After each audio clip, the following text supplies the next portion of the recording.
Sir, Iran మీద Israel దాడులకు అటు భారత్ కూడా ఇజ్రాయెల్‌కు సహకారం అందిస్తుందని ఒక వార్త వైరల్ అవుతుంది సార్. మరి ఏ రకమైన సహాయం అటు ఇజ్రాయెల్‌కి చేస్తుంది? అంటే ఇజ్రాయెల్, భారత్ మధ్య అసలు ఏ రకమైన బంధం ఉంది? మోదీ గారు ఎటువంటి సహాయ సహకారాలు ఇటు ఇజ్రాయెల్ నుంచి పొందుతున్నారు?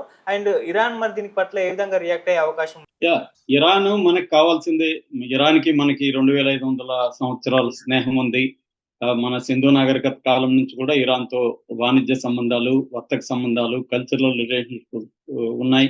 ఆ తర్వాత 600 ఏళ్ళు పర్షియన్ లాంగ్వేజ్ అఫ్సిల్ లాంగ్వేజ్‌గా ఇటు సుల్తానేట్ గాని, బహ్మని ఇది గాని సుల్తానేట్ సామ్రాజ్యం గాని, మొఘలులు గాని వీళ్ళందరూ కూడా పర్షియా అనే మన కల్చర్‌లో గాని, మన సాహిత్యంలో అన్నిట్లో తీసుకొచ్చారు. అధికారిక భాషగా పర్షియన్ ఉన్నింది. పర్షియా ఇరాన్‌కి మనకి ఎప్పటి నుంచో సంబంధాలు ఉన్నాయి. అయితే ఇటీవల కాలంలో ఇజ్రాయెల్‌కి, భారత్‌కి మధ్య టర్మ్స్ మారాయి. ఇప్పుడు జరుగుతున్న యుద్ధంలో ఇజ్రాయెల్‌కి ఇండియా సహాయం చేస్తుంది. పరోక్షంగా ఇరాన్ మీద ఇండియా అటాక్ చేస్తుంది అనే వార్తలు వస్తున్నాయి. దీన్ని చెప్పుకునే ముందు ఇజ్రాయెల్‌కి మనకున్న సంబంధాలు ఎలా మారుతూ వచ్చాయి, ప్రజెంట్ ఎలాంటి సంబంధాలు ఉన్నాయనేది బ్రీఫ్ గా చెప్పుకున్నాం. 1948లో ఇజ్రాయెల్ ఏర్పడింది.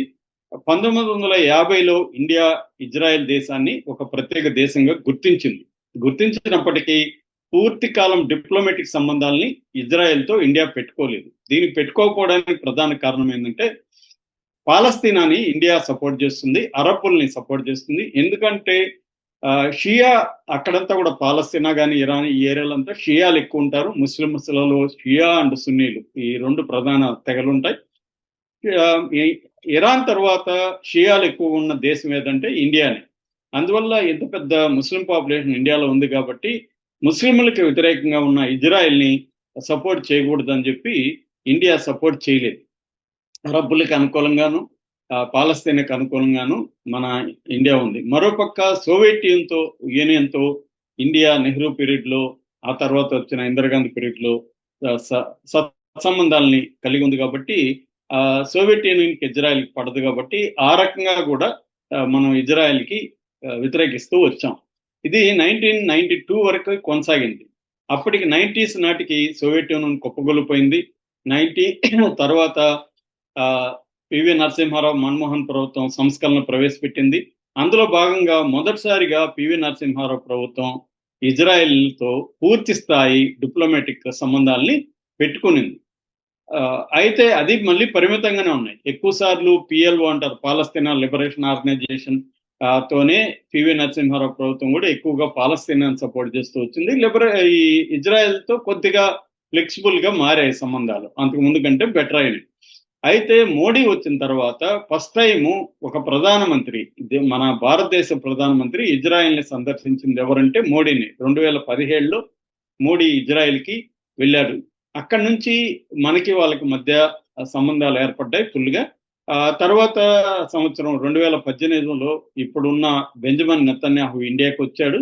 అలాగా మనకి వాళ్ళకి అనేక ఒప్పందాలు జరిగాయి. ముఖ్యంగా డిఫెన్స్ అండ్ సెక్యూరిటీ కోఆపరేషన్ మనకి వాళ్ళకి మధ్య జరిగింది. దీనివల్ల ఏంటంటే మనం ఇజ్రాయెల్ నుంచి యుఏవీస్ అంటారు, అన్మాన్డ్ ఏరియల్ వెహికల్స్, అవి హెరాను, హెరాప్ అనే డ్రోన్లు మనం తెచ్చుకున్నాం. మొన్న కూడా మనకి పాకిస్తాన్ యుద్ధంలో కూడా ఇది హెల్ప్ అయింది. అట్లాగే బరాక్ 8 అని ఒక మిసైల్ డిఫెన్స్ సిస్టాన్ని ఇద్దరు కలిసి డెవలప్ చేసాం అనమాట. ఇరాన్ అండ్ ఇండియా కలిసి డెవలప్ చేసాము. అట్లాగే spike anti tankers, surveillance tankers and communication air క్రాఫ్ట్లు, వీటికి సంబంధించి కూడా మనం ఇజ్రాయెల్ నుంచి అనేక పనిముట్లు కానీ ఎక్విప్మెంట్ గా తెచ్చుకుంటున్నాం. అట్లాగే కౌంటర్ ఇంటెలిజెన్స్ లో, బార్డర్ సెక్యూరిటీలో కావచ్చు, ఇంటెలిజెన్స్ విజిలెన్స్ లో కావచ్చు, ఉమ్మడిగా కలిసి పనిచేస్తున్నాం. అట్లాగే అగ్రికల్చరల్ అండ్ వాటర్ టెక్నాలజీలో కూడా డిప్ ఇరిగేషన్ మనకి చంద్రబాబు ఉన్న ప్రభుత్వంలో కూడా కుప్పం ఏరియాలో డిప్ ఇరిగేషన్ ఫస్ట్ లో ప్రవేశపెట్టాడు. ఈ డిప్ ఇరిగేషన్ అనేది ఇజ్రాయెల్ నుంచి తెచ్చుకున్నాం. అట్లాగే ప్రిసైజ్ ఫార్మింగ్ అంటారు, కరెక్ట్ గా నేలని అనుకూలంగా ఉపయోగించుకుని ప్రిసైజ్ ఫార్మింగ్ కూడా ఇరాన్ ఇచ్చింది. అట్లాగే వాటర్ సైక్లింగ్, డీసాలినేషన్ ఇవన్నీ కూడా ఇజ్రాయెల్ నుంచి తెచ్చుకున్నాం.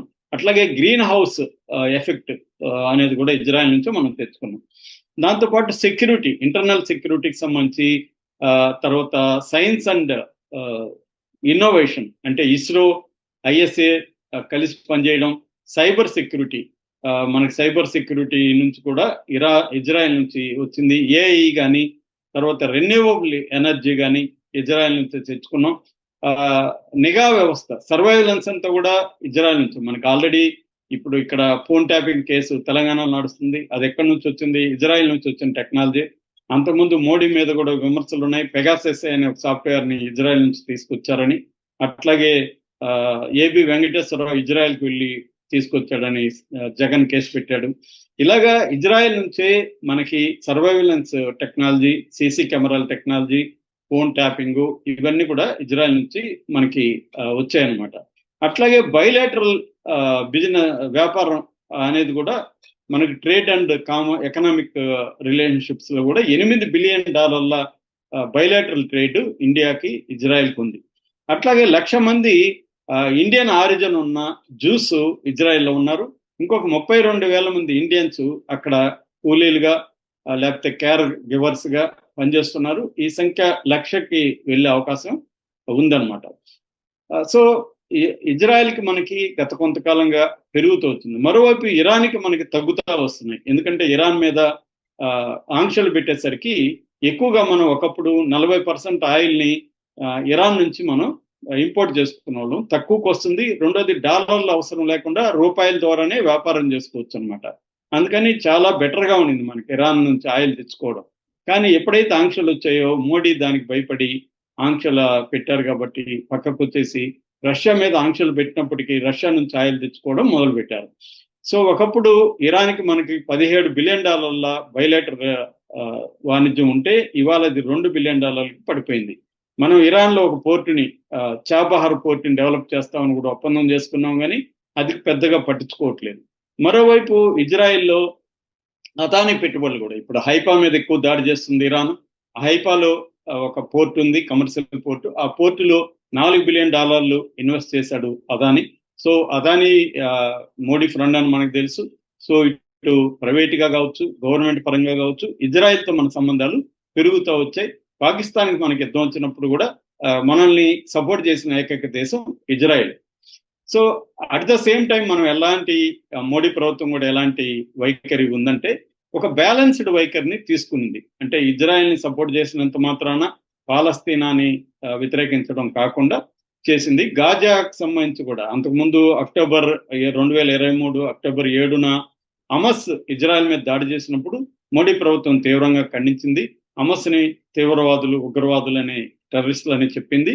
అయితే అదే సేమ్ టైం గాజాలో హ్యుమానిటేరియన్ గ్రౌండ్ కింద మెడిసిన్స్, ఫుడ్ ఇలాంటివి ఇండియా పంపించింది వాళ్ళకి.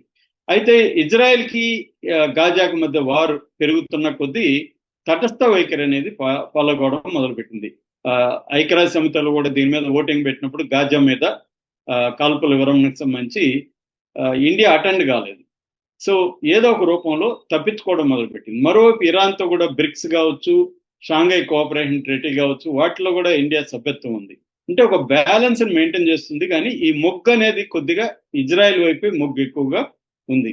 ఇప్పుడు కూడా ఇజ్రాయెల్ ఇరాన్ వార్లో నిజానికి ఇజ్రాయెల్ ఇరాన్ మీద అటాక్ చేస్తే ఖండించి ఉండాలి, మన దేశం ఖండించలేదు, సైలెంట్గా ఉంది, ఖండించలేదు, సపోర్ట్ చేయలేదు. కానీ ఇప్పుడు ఒక వార్త వస్తుంది 2 రోజులు 3 రోజుల నుంచి, అదేంటంటే ఇండియా ఇండైరెక్ట్ గా ఇజ్రాయెల్కి సహకారం అందిస్తుంది. ముఖ్యంగా బరక్ 2 అనే ఒక డిఫెన్స్ సిస్టాన్ని, బరక్ మేజన్ అంటారు దాన్ని, బరక్ మేజన్ మిసైల్ డిఫెన్స్ సిస్టమ్ అది.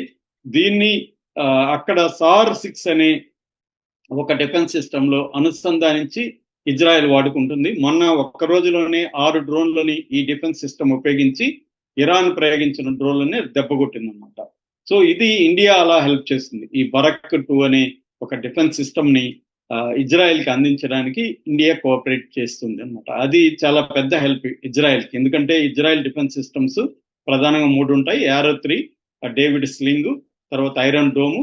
ఇవి కాకుండా అమెరికావి థాడ్ అని, పేట్రియట్ అనే 2 డిఫెన్స్ సిస్టమ్లు ఉన్నాయి. ఇవన్నీ కూడా అయిపోతున్నాయి అనమాట. వాళ్ళ దగ్గర నిల్వలు అయిపోతున్నాయి. ఇరాన్ దగ్గర ఏమో ఇంకా మిసైల్స్ 20,000 వరకు ఉన్నాయని చెప్తున్నారు.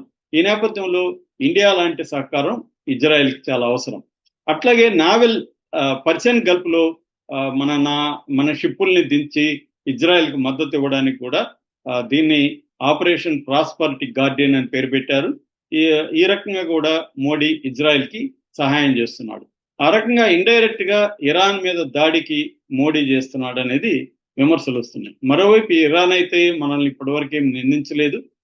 ఈవెన్ ఆపరేషన్ సింధు పేరుతో ఇరాన్ లో ఉండే వాళ్ళని మనం ఇండియాకి రప్పించుకోవడానికి కూడా ఇరాన్ మన కోసమే